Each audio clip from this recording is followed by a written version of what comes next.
Shalom Bapak Ibu Saudara yang dikasihi oleh Tuhan, berjumpa lagi di acara kita di dalam ibadah online pada hari ini. Hari ini adalah tanggal 19 April tahun 2020.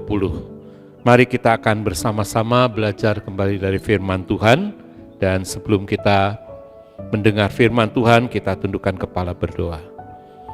Bapa, di dalam nama Tuhan Yesus kami bersyukur pada kesempatan hari ini kami boleh kembali bersama-sama belajar firman-Mu.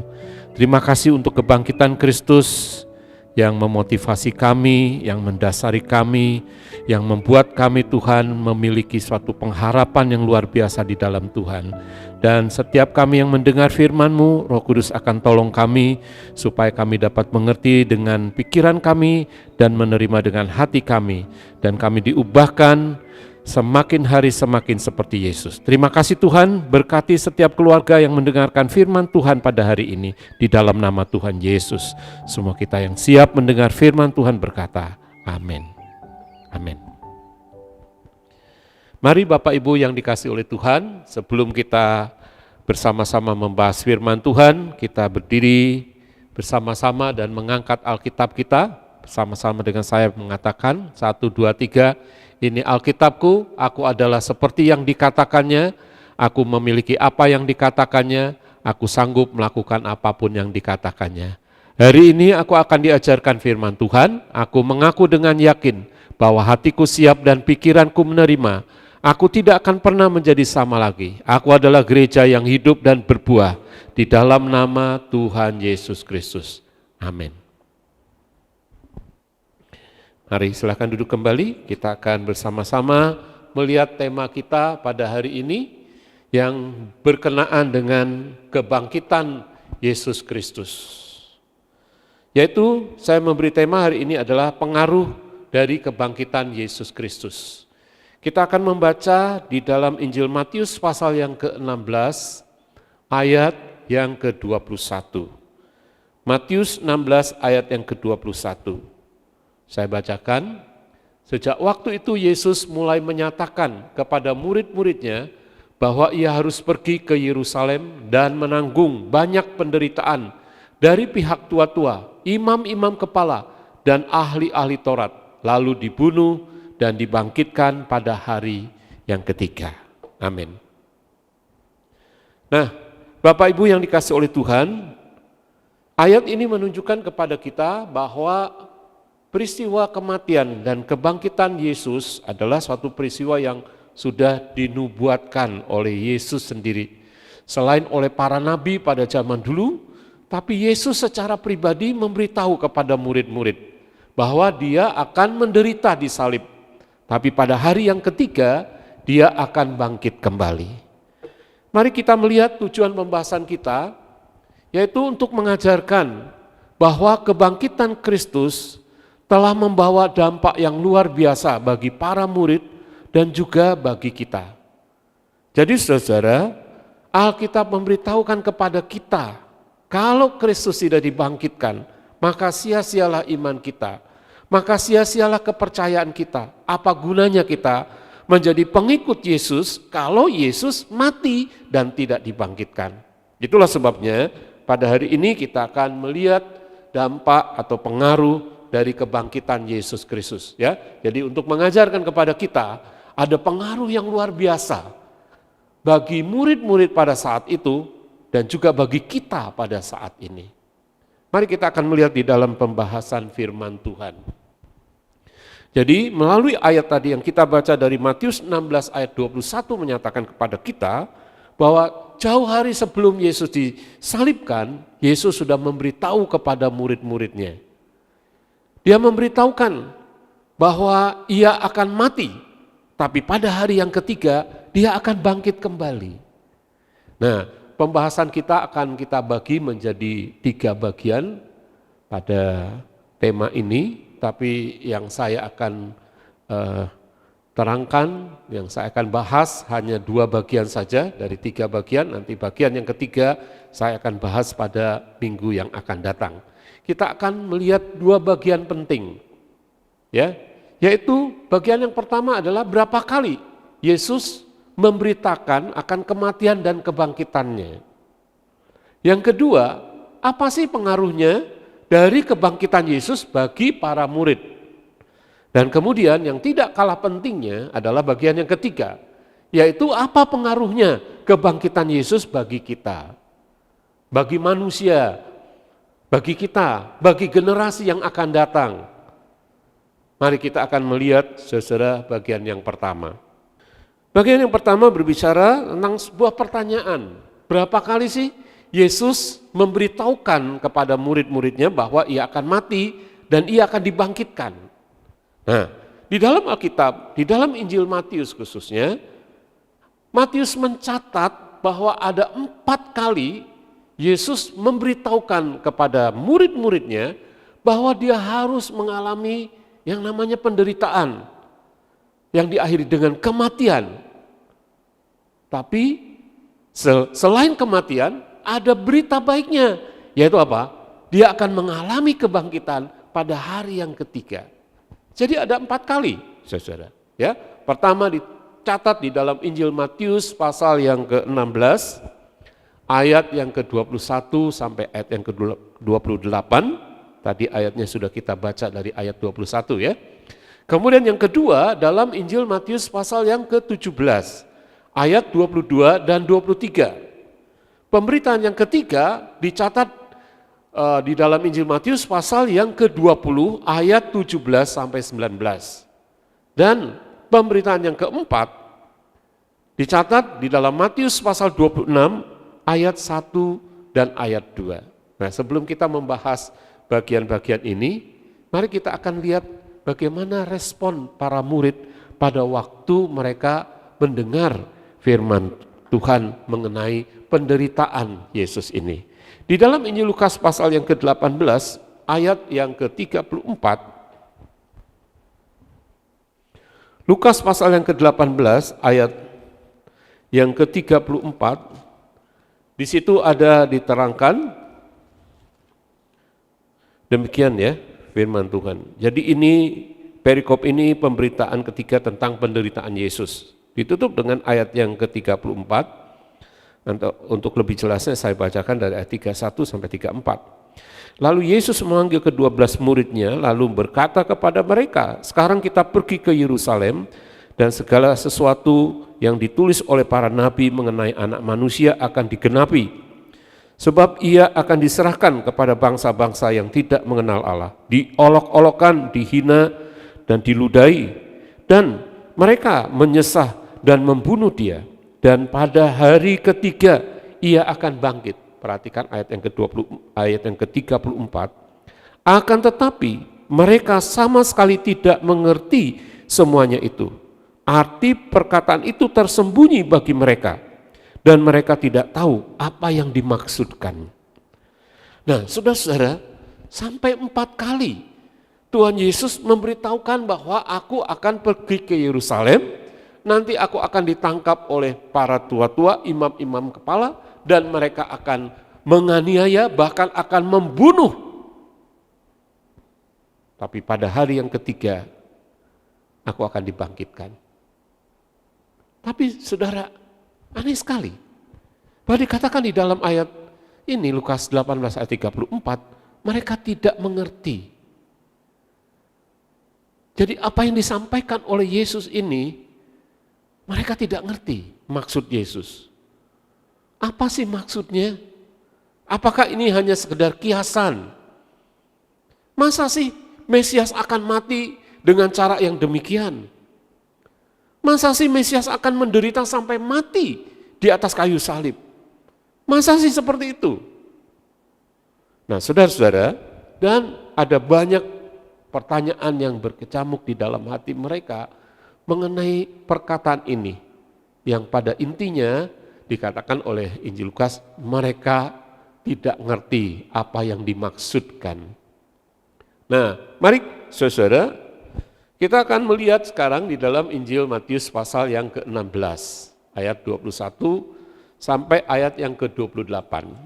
Ya, ini bagian yang pertama dari pemberitaan Yesus mengenai penderitaannya. Ya. Saya akan bacakan saudara, Matius 16 ayat yang ke-21 sampai ayat yang ke-23 saja ya. Sejak waktu itu Yesus mulai menyatakan kepada murid-muridnya bahwa ia harus pergi ke Yerusalem, menanggung banyak penderitaan dari pihak tua-tua, imam-imam kepala dan ahli-ahli Taurat, lalu dibunuh dan dibangkitkan pada hari ketiga. Tetapi Petrus menarik Yesus ke samping dan menegur dia, katanya, "Tuhan, kiranya Allah menjauhkan hal itu. Hal ini sekali-kali takkan menimpa engkau." Maka Yesus berpaling dan berkata kepada Petrus, "Nyala iblis, sebab engkau bukan memikirkan apa yang dipikirkan Allah, melainkan apa yang dipikirkan manusia." Nah, saudara, pada bagian yang pertama, ketika Yesus menyatakan bahwa dirinya akan menderita dan disalibkan dan bangkit pada hari yang ketiga, lalu Petrus, murid yang banyak berbicara, dia berkata, "Jangan terjadi padamu, Guru." Dia menarik Yesus ke samping. Kiranya Tuhan tidak terjadi seperti itu. Artinya, jangan sampai engkau disalibkan, jangan sampai engkau mati. Nah, saudara, waktu itu Tuhan menegur Petrus. Tuhan Yesus menegur Petrus.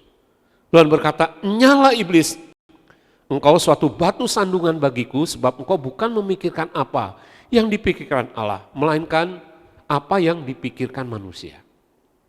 Saudara, apa sih yang dipikirkan manusia? Apa yang dipikirkan oleh Petrus ketika mendengar pernyataan Yesus ini? Dia hanya berpikir, dia hanya menerima, dia hanya berpikir, oh ini ada sesuatu yang buruk akan terjadi pada Yesus. Jadi pikiran manusia itu, saudara, lebih menangkap tentang hal-hal yang buruk yang akan terjadi. Tapi jarang manusia lebih menangkap hal-hal yang baik yang akan terjadi. Nah, kenapa demikian, saudara? Karena manusia ini sudah berdosa, sehingga ketika manusia mendengar sesuatu, lebih banyak mendengar hal-hal yang buruk daripada hal-hal yang baik. Coba perhatikan hari-hari ini. Lebih banyak mendengar yang mana? Yang baik apa yang buruk? Ya. Nah, Petrus mewakili semua manusia bahwa dia menangkap sesuatu yang buruk ketika Yesus berkata, "Aku akan disalibkan dan pada hari yang ketiga aku bangkit." Dia tidak mendengar kalimat berikutnya. Dia tidak mendengar kabar baiknya bahwa Yesus akan dibangkitkan pada hari yang ketiga.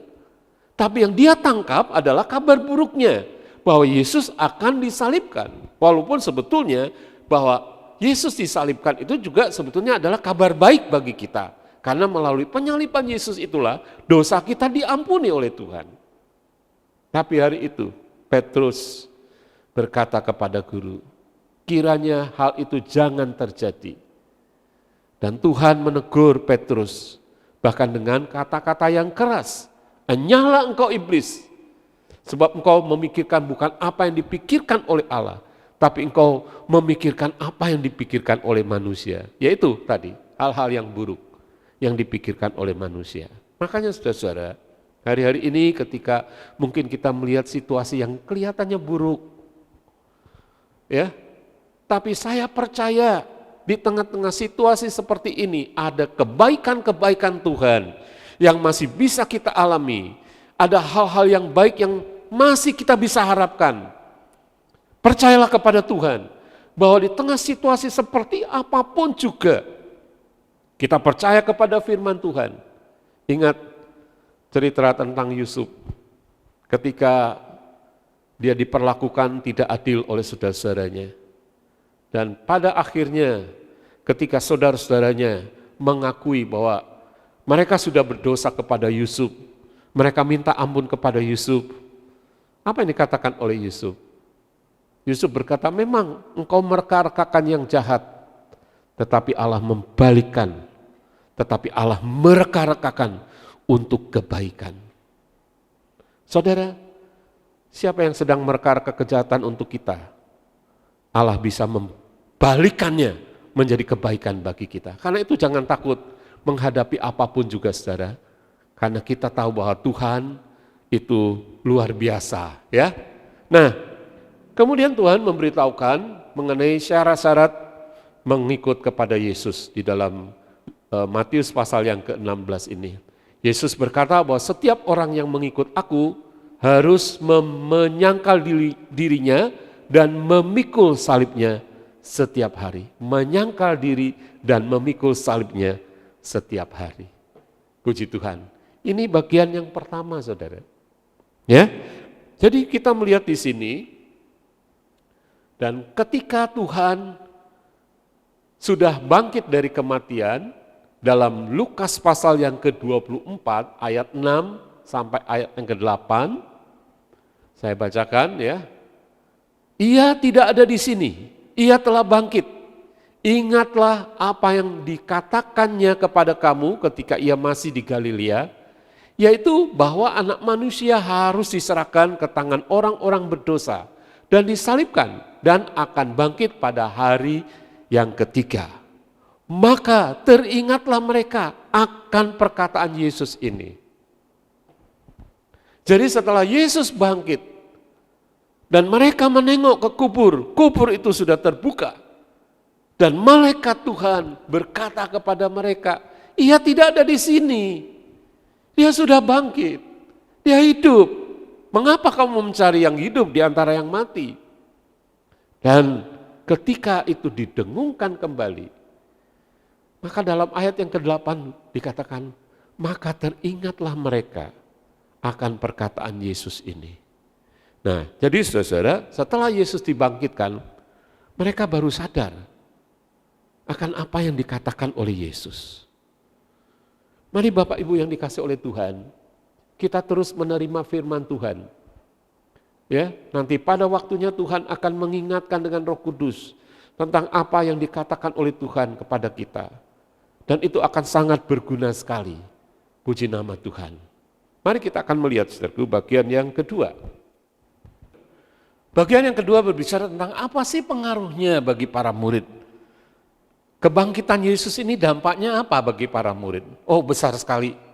Saudara, kalau kita membaca di dalam Alkitab, pengaruhnya sangat besar sekali. Mari kita akan melihat beberapa hal, beberapa dampak dari kebangkitan Yesus bagi para murid.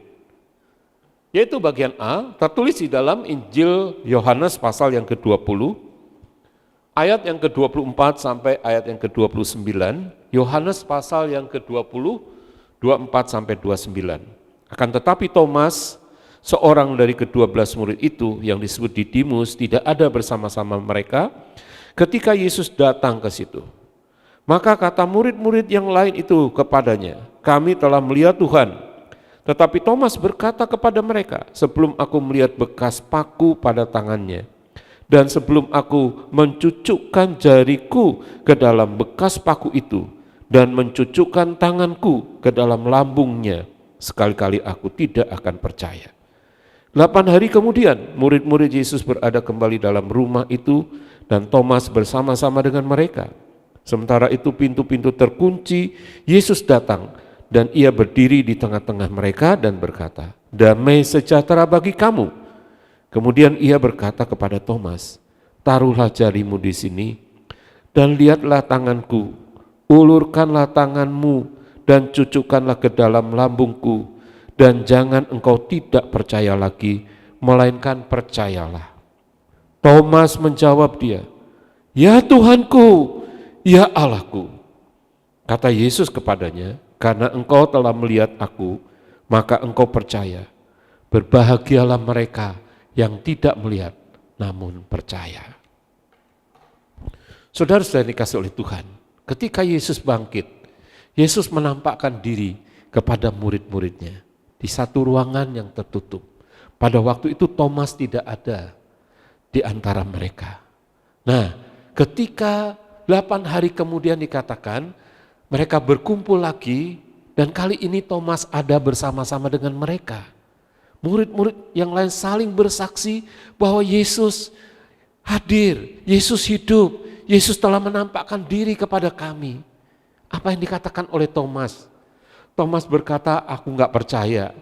Sebelum aku mencucukkan jariku di tangan bekas paku dan di lambung bekas tombak, aku enggak percaya. Kenapa begitu, saudara? Karena Thomas mau percaya kalau sudah melihat. Dia sudah melihat bagaimana Yesus tangan dan kakinya dipaku. Dia juga melihat, menyaksikan dari kejauhan kemungkinan. Bagaimana lambung Yesus ditusuk oleh serdadu-serdadu Romawi. Sampai keluar air dan darah. Tidak mungkinlah orang yang sudah mati bisa bangkit kembali. Itulah sebabnya Thomas berkata, aku enggak percaya. Nah, saudara, pada waktu mereka berkumpul untuk kedua kalinya, kali ini Thomas ada di antara mereka. Kemudian Yesus hadir di dalam perkumpulan itu. Yesus berkata, damai sejahtera bagi kamu. Dan secara khusus Yesus mendatangi Thomas dan mengulurkan tangannya dan berkata, Thomas, mari, cucukkanlah jarimu di tanganku. Cucukkanlah jarimu di lambungku.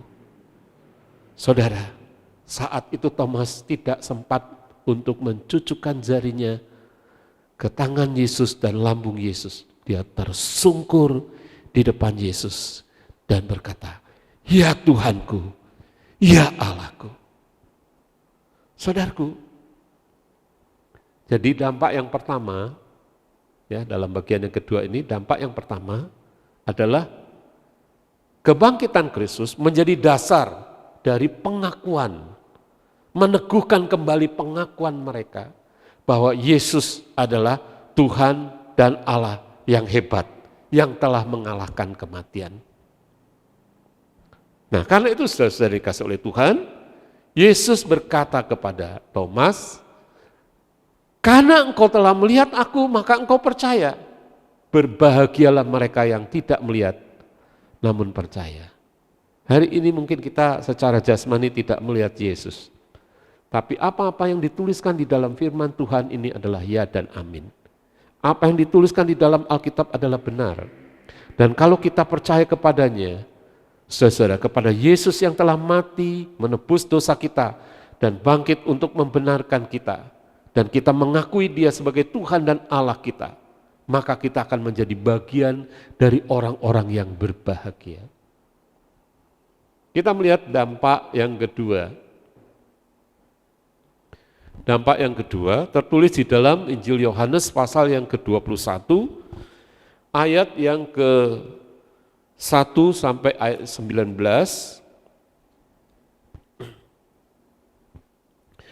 Tapi kita tidak membaca semuanya. Kita membaca saja di dalam ayat yang ke-15 sampai ayat yang ke-19. Sesudah sarapan, Yesus berkata kepada Simon Petrus, Simon anak Yohanes, apakah engkau mengasihi aku lebih daripada mereka ini? Jawab Petrus kepadanya, benar Tuhan, engkau tahu bahwa aku mengasihi engkau. Kata Yesus kepadanya, gembalakanlah domba-dombaku. Kata Yesus pula kepadanya untuk kedua kalinya, Simon anak Yohanes, apakah engkau mengasihi aku? Jawab Petrus kepadanya, benar Tuhan, engkau tahu bahwa aku mengasihi engkau. Kata Yesus kepadanya, gembalakanlah domba-dombaku. Kata Yesus kepadanya untuk ketiga kalinya, Simon anak Yohanes, apakah engkau mengasihi aku? Maka sedih hati Petrus karena Yesus berkata untuk ketiga kalinya, apakah engkau mengasihi aku? Dan ia berkata kepadanya, Tuhan, engkau tahu segala sesuatu, engkau tahu bahwa aku mengasihi engkau. Kata Yesus kepadanya, gembalakanlah domba-dombaku. Nah, saudara-saudara, dampak yang kedua dari kebangkitan Yesus adalah menjadi dasar untuk pemulihan hubungan. Ya, kita tahu bahwa ketika Yesus disalibkan, ketika Yesus ditangkap dan disalibkan, murid-murid Yesus pada lari. Ya, mereka menyembunyikan diri Guru mereka ditangkap dan mereka ketakutan, saudara. Dan mereka hanya melihat dari jauh apa yang akan terjadi pada Yesus. Dan kita membaca cerita bagaimana Simon Petrus ketika dia sedang berdiam, ya, saudaraku, ada seorang gadis kecil bertanya kepada Petrus, berkata, bukankah engkau salah satu dari pengikut Yesus ini? Saudara, Petrus berkata, oh bukan, aku tidak tahu siapa dia. Saudara-saudaraku, Petrus 3 kali menyangkal Yesus. Karena takutnya dia menyangkal Yesus. Bahkan dia berkata, aku tidak kenal, aku bukan pengikutnya. Saudara, kalau kita memperhatikan dosa Yudas dengan menjual Yesus, dengan dosa Petrus, sama besarnya. Dosa Yudas besar karena dia menjual Yesus. Tapi dosa Petrus juga tidak kalah besarnya. Bahkan mungkin ini jauh lebih besar dosanya. Karena Alkitab mengatakan barang siapa menyangkal aku di depan manusia, aku akan menyangkal dia di hadapan Bapa di surga. Ya, tapi saudara-saudara, kebangkitan Kristus ini memulihkan hubungan Petrus dengan Tuhan. Saya tidak habis pikir bahwa Tuhan masih tetap mau menghampiri Petrus dan berkata, apakah engkau mengasihi aku, Petrus? 3 kali Tuhan bertanya, dan Simon Petrus menjawab 3 kali, aku mengasihi engkau. Dan yang luar biasa adalah bahwa Tuhan berkata, gembalakanlah domba-dombaku. Saudara-saudaraku, jadi kita melihat di sini bahwa Yohanes pasal 21 ayat 1-19 adalah merupakan pemulihan hubungan antara Petrus dengan Tuhan. Yang memulai adalah Tuhan lebih dulu. Petrus merasa bahwa dia tidak layak menjadi pengikut Yesus. Petrus merasa bahwa aku sudah menyangkal Yesus 3 kali. Aku orang yang celaka, aku orang yang berdosa, aku sangat malu kepada Tuhan. Kalau aku tahu Yesus akan bangkit, aku tidak begini. Kalau dia bisa mengulangi cerita dari sejak perkataan Yesus sebelum disalibkan, barangkali dia berkata, oh aku akan bertahan sampai Yesus dibangkitkan. Tapi ternyata saudaraku, itu sudah berlalu. Cerita itu sudah berlalu. Dan Petrus menyesali dirinya karena dia sebagai orang yang menyangkal kepada Yesus. Tetapi Yesus tetap mengasihi murid-murid. Percakapan antara Yesus dengan Petrus ini, Petrus saya percaya mewakili semua dari murid-murid yang lain juga. Ya, atau juga pernyataan Petrus yang berkata, aku mengasihi engkau. Itu juga mewakili murid-murid yang lain, bahkan mewakili kita hari ini. Saya percaya kalau Tuhan bertanya kepada engkau, apakah engkau mengasihi aku, kata Tuhan, apa jawabanmu? Bukankah kita akan berkata, ya Tuhan, aku mengasihi engkau. Nah, saudara-saudara yang dikasihi oleh Tuhan, jadi dampak yang kedua dari kebangkitan Yesus adalah, ini menjadi dasar bagi pemulihan hubungan. Jadi Tuhan masih tetap mengasihi mereka. Bahkan Tuhan masih mempercayai mereka dan memberikan kepada mereka sebuah kepercayaan. Bahkan untuk orang yang pernah menyangkal Yesus, gembalakanlah domba-dombaku. Oh puji Tuhan, saudara-saudara, kadang manusia kalau melihat orang bersalah, manusia menutup pintu hatinya dan berkata, aku enggak lagi percaya kepada dia. Dia sudah sekian kali salah, aku menutup hati. Tapi saudaraku, tidak demikian dengan Yesus. Dia masih tetap membuka hatinya untuk orang-orang datang kepada Tuhan dan dipulihkan hubungannya dengan Tuhan. Dan saya percaya hari ini juga ketika engkau mungkin menyesali dirimu dengan perbuatan-perbuatan yang tidak berkenan kepada Tuhan dan engkau datang kepada Tuhan, saya percaya Tuhan masih tetap mau memeluk engkau, masih tetap mau menerima engkau, bahkan memberi kepercayaan kepada engkau untuk bersama-sama ada di dalam pekerjaannya. Haleluya. Kemudian saudaraku, dampak yang ketiga. Dampak yang ketiga dari kebangkitan Yesus bagi para murid tercatat di dalam Kisah Para Rasul, pasal yang kedua, ayat yang ke-23 dan ayat yang ke-24. Saya bacakan dari Kisah Para Rasul pasal yang kedua, ayat 23, 24. Saya baca dari ayat 22 ya. Hai orang-orang Israel, dengarlah perkataan ini. Yang aku maksudkan ialah Yesus dari Nazaret, seorang yang telah ditentukan Allah dan yang dinyatakan kepadamu dengan kekuatan-kekuatan dan mujizat-mujizat dan tanda-tanda yang dilakukan oleh Allah dengan perantaran Dia di tengah-tengah kamu. Seperti yang kamu tahu, Dia yang diserahkan Allah menurut maksud dan rencananya telah kamu salibkan dan kamu bunuh oleh tangan bangsa-bangsa durhaka.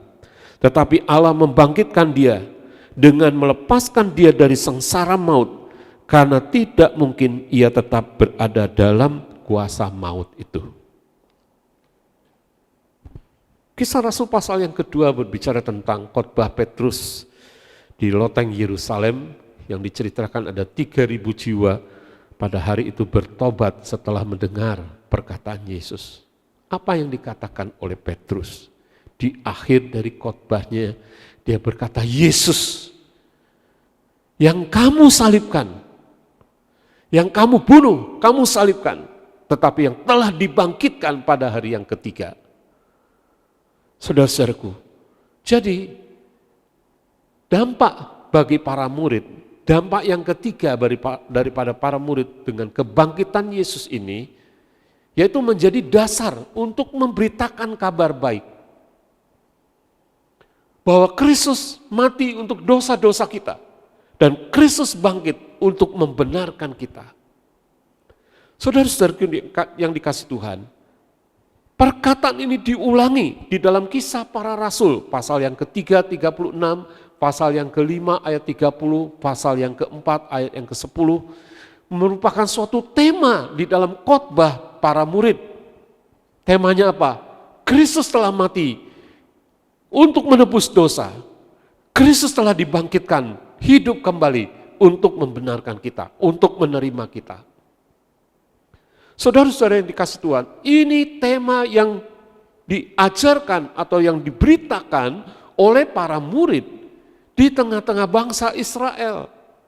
Dan dengan berani mereka berkata, Yesus yang kamu salibkan. Nah, saudara, kalau memang Yesus tidak disalibkan, dan Petrus serta murid-murid yang lain telah menuduh orang Israel sebagai yang menyalibkan Yesus, tentu mereka akan marah. Kalau memang mereka tidak menyalibkan Yesus. Tapi faktanya mereka tidak marah. Karena memang merekalah yang meminta kepada Pilatus untuk supaya Yesus disalibkan. Jadi saudara, ini menjadi satu dasar untuk memberitakan kabar baik kepada bangsa-bangsa, khususnya pada waktu itu kepada orang-orang Israel. Yesus yang telah disalibkan dan telah dibangkitkan kembali. Nah, luar biasa bukan? Jadi kita melihat di sini, kematian dan kebangkitan Yesus merupakan suatu dampak yang besar bagi para murid. Kenapa saudara? Karena Yesus bangkit, maka Dia adalah Tuhan yang layak untuk dipercaya dan disembah.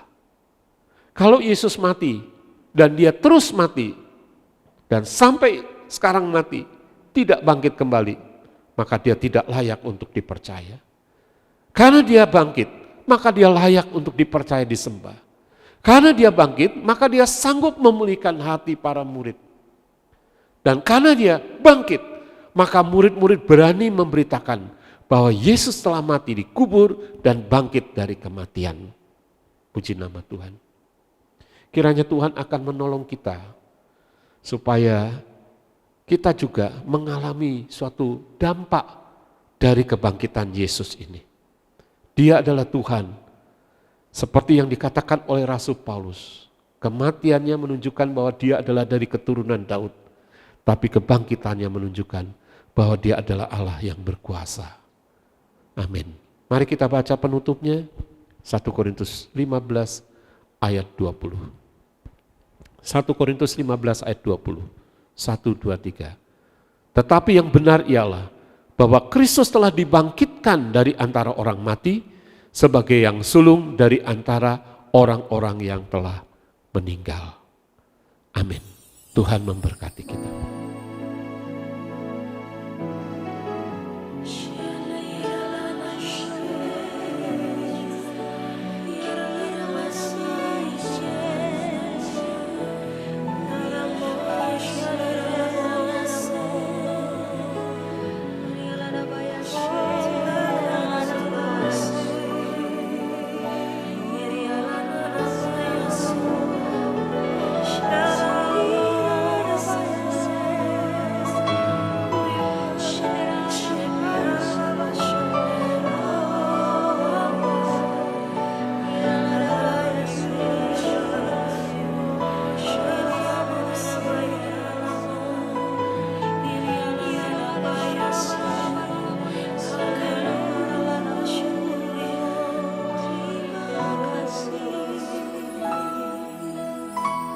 Terima kasih Tuhan atas hari ini.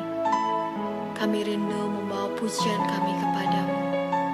Kuduskan kami, layakan kami, biar kami boleh menikmati hadirat-Mu yang kudus.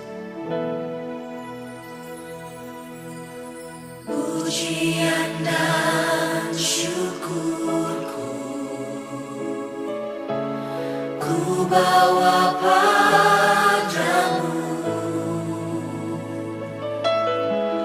Dengan rendah hati ku persembahkan.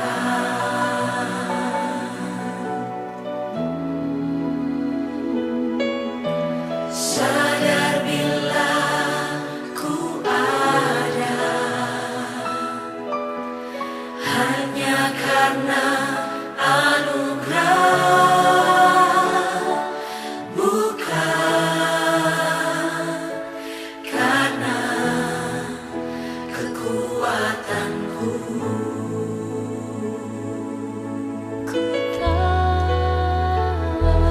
Ku tahu hidupku adalah penyembahan. Kau ciptakanku dalam kemuliaan-Mu.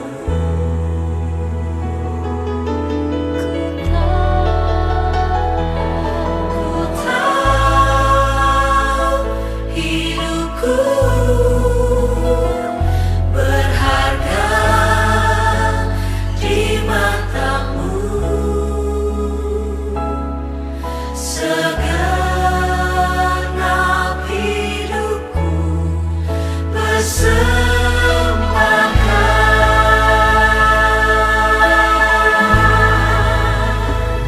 Kami mau mempersembahkan seluruh hidup kami hanya untuk-Mu Tuhan.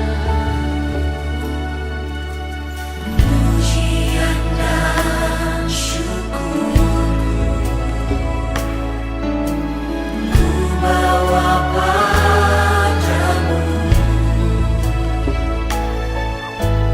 Dengan rendah hati ku persembahkan.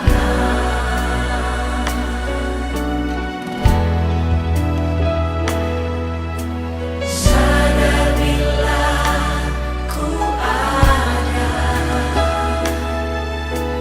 hanya karena anugerah, bukan karena kekuatanku.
Mari kita menundukkan kepala kita, merenungkan firman Tuhan.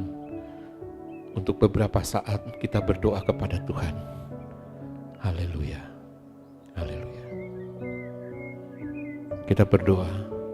Bapa, di dalam nama Tuhan Yesus, kami sudah mendengar firman-Mu. Luar biasa Tuhan, Engkau mau menjadi manusia, mati disalibkan, tetapi yang bangkit pada hari yang ketiga, telah memberikan suatu pengaruh yang luar biasa bagi para murid-murid, sehingga mereka tidak lagi takut dalam memberitakan kabar baik. Mereka dipulihkan hubungannya, bahkan mereka semakin diyakinkan bahwa Engkau adalah Tuhan Allah yang perkasa. Terima kasih Tuhan.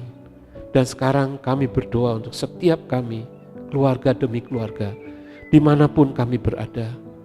Tuhan, kami percaya pertolongan kami datangnya dari Tuhan.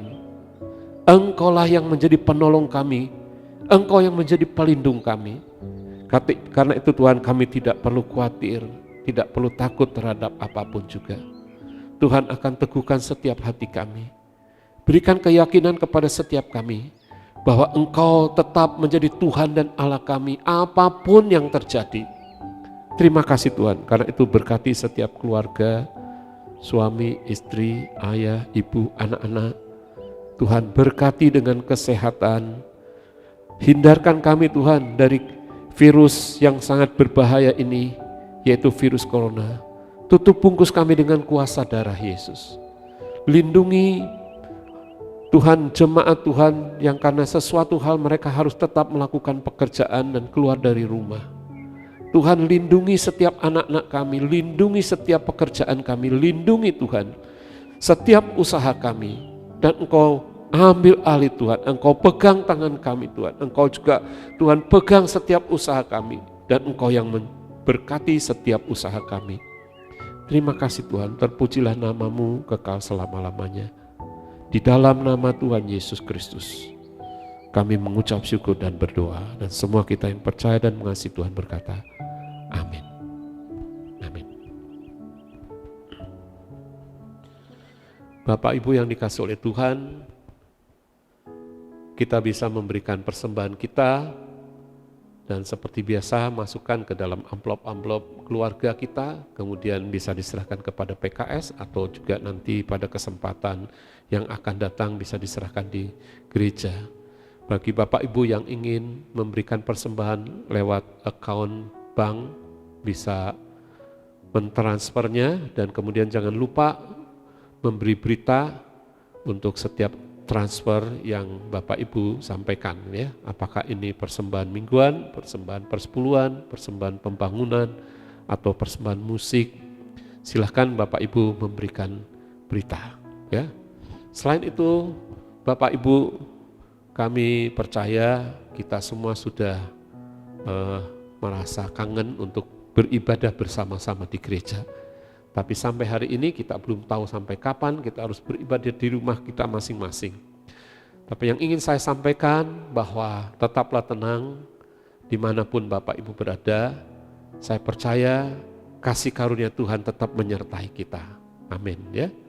Dan tetap menjaga kesehatan, menjaga jarak, supaya kita juga dihindarkan dari segala yang tidak baik ini. Kemudian Bapak Ibu, lakukanlah ibadah kita seperti yang kita biasa lakukan di gereja. Misalnya ada yang komsel hari Selasa, tetap lakukanlah hari Selasa. Ada yang komsel hari Jumat, tetaplah lakukan hari Jumat. Kemudian ibadah Minggu, ya tetaplah lakukan.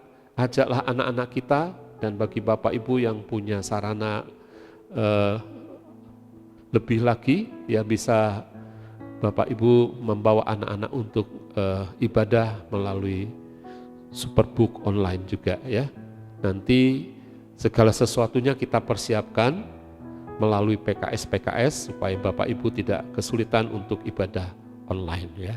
Terima kasih, Tuhan memberkati Bapak Ibu. Bagi Bapak Ibu yang sudah memberikan persembahan secara langsung ke gereja ataupun melalui PKS ataupun transfer melalui bank, kiranya Tuhan memberkati Bapak Ibu sekalian. Amin.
mari kita akan menutup dalam doa.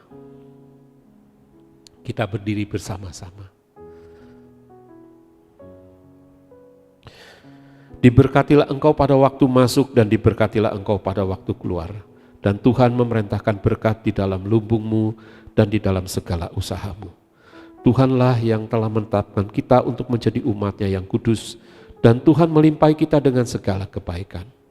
Tuhan mengangkat kita menjadi kepala dan bukan ekor. Dan kita akan tetap naik, bukan turun. Terpujilah nama Tuhan kekal selama-lamanya. Mari kita mengangkat kedua tangan kita. Tuhan memberkati engkau dan melindungi engkau. Tuhan menyinari engkau dengan wajah-Nya dan memberi engkau kasih karunia. Tuhan menghadapkan wajah-Nya kepadamu dan memberi engkau damai sejahtera di dalam nama Bapa, Putra, dan Roh Kudus, yaitu dengan nama Tuhan Yesus Kristus.